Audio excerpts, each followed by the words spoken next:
Hi, we are Group 8. We're doing a conference talk on the security vulnerabilities in stock trading apps. My name is Gerard Devlin, and I'm working with Brian Zhu and Varun Malakayo. As application development practices advance, we see more and more functionality being brought onto everyday phones and computers. One such instance of this is the introduction of stock trading being implemented as a mobile, web, or desktop app.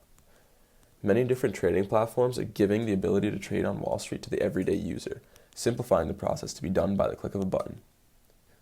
Due to the rapid introduction of these trading apps, many platforms have skimped on the security end of development. This is a huge liability due to the sensitivity of the data and the risks that users ignore due to their trust in these developers to keep users' data safe from the hands of hackers and curious students from cybersecurity classes all around. In 2017-18, Alejandro Hernandez performed a thorough investigation of dozens of trading mobile, desktop, and web applications. He found that many of these apps have vulnerabilities, even one so simple as sending usernames and passwords unencrypted over the internet.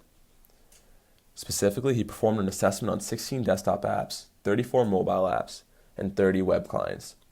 Hernandez found widespread neglect of basic cybersecurity measures across the stock trading application industry. About 64% of the desktop applications were transmitting some unencrypted data that could be captured by anyone sniffing Wi-Fi traffic. 7 mobile apps and 3 desktop apps store the user's passwords in log files unencrypted. Furthermore, 57% of desktop applications and 44% of mobile apps stored sensitive trading and portfolio information in clean text. While stored passwords and trading information require access to hardware, if discovered, this information can be used to access accounts, and therefore it's critically important to protect. When inquired about the security surrounding the field of stock trading apps, the general audience would probably assume that security is a top concern for these applications as they handle real funds from users. However, from Hernandez's study, it is shown that there's still definitely work to be done in order to patch up the vulnerabilities and information leaks from these applications in the field of stock trading. These applications are developed by huge brokerage firms with hundreds of thousands of clients. Interactive Brokers serves 607,000 clients who have a combined $128.7 billion in equity. NinjaTrader claims to have 60,000 users, while eSignal boasts about winning an award for best trading software in 2013. The users of these apps were unknowingly putting huge amounts of money at risk. For Interactive Brokers, analysis consisted of looking at the communication protocol used during the execution of multiple features in the app. The application sent all of its information through TCP, and the protocol within TCP used was called FIX. FIX stands for Financial Information Exchange and is the standardized protocol used specifically for all electronic financial applications. So, in order to test the security of the app, monitoring these FIX messages during key transactions during the usage of the app were done in Wireshark. Some key transactions analyzed include authentication/logging in, trading, and using multiple submodules of the application, such as the in-app chatbot, iBot, or loading the in-app newsfeed module. Upon loading into the Interactive Brokers client, one of the first things to load is the in-app news service feature. The news articles shown are based on the stocks the user owns in his or her portfolio. This information is being released unencrypted over TCP, letting hackers get an insight on the choices traders are making.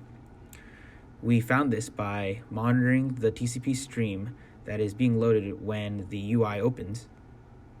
Another feature in the Interactive Brokers client is a devlog upload through the network in order to allow the developers to debug problems within the client. In addition to being uploaded, we found that it is also possible to export these logs as text documents onto the local computer for the user to view. In these logs, it is possible to find the username in clear text, such as the picture shown. Finally, the most significant vulnerability to do with Interactive Brokers involves the in-app chatbot named iBot. Messages and updates from the chatbot are sent unencrypted using TCP to the client. These updates include actions which occurred while the user was logged off or major updates to portfolio contents. Upon looking at the TCP stream in Wireshark, it can be seen that the data being sent to the chatbot can be very sensitive. In the example shown, the data being shown and underlined is the completion of an order during the weekend when the market was closed. As you can see the quantity, price, and timestamp of the order. For eSignal, the application's vulnerabilities are related to login to the application. When the app is installed, the user specifies a username and password for their account. Each time the user opens the application, eSignal attempts to log into the account in the background. By monitoring the local Wi-Fi network with Wireshark, we are able to show that eSignal is showing the username and password in clear text in the TCP stream.